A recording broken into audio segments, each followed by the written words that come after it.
Very simple 6-button layout, but the buttons here implemented in machines are so much better than the first generation.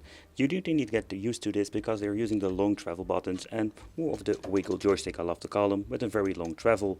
Personally, I love to have like the short travel ones, but it's like a personal thing. Both players will have a start button, but only player one will have this extra button for getting into the menu. You can configure that or just putting in a credit by pressing the button itself.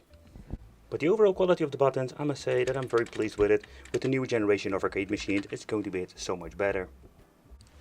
So now we're having favorite game on and off. We have a new option for a quick load and quick save. Console configuration, gamepad configuration, and we even can set the game scale to 4:3. And you know, those things that we have been complaining so many times. We can finally fix these things. The new machines with custom arcades come with the Pandora's Box 10th, and this is absolutely great because now we have light gun support, and of course we're having the option to play some old school arcade games. So in combination with this massive display inside the machine, there they are using a quite nice EPS panel. You do have the combination with a very cool, let's say, overall experience, because this is a hybrid machine. We can play fighting games or just, let's say, shmups, but we can also use the light guns. And I think when it comes to the light guns, there we have like so much, let's say, possibilities, and the overall experience is so much different than having a smaller display inside a machine like this.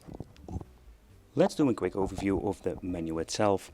So it's similar to the Pandora's Box that we've seen before, like the Pandora's Box DX, but what they have improved that they having, for example, over here the icons, so you know actually what kind of game it is and what kind of platform. Pressing start will give you all kinds of new options, like recently played. You can search for a game if you want to, and what I've noticed that this works quite well. You can just see that it automatically generates a list, and the convenient thing about this is when you're going to be doing this, there is no load times whatsoever.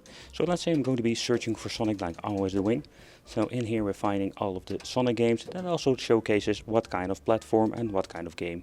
So of course they're not like Sonic the Hedgehog games, but you have all kinds of different ones, even some homebrew versions.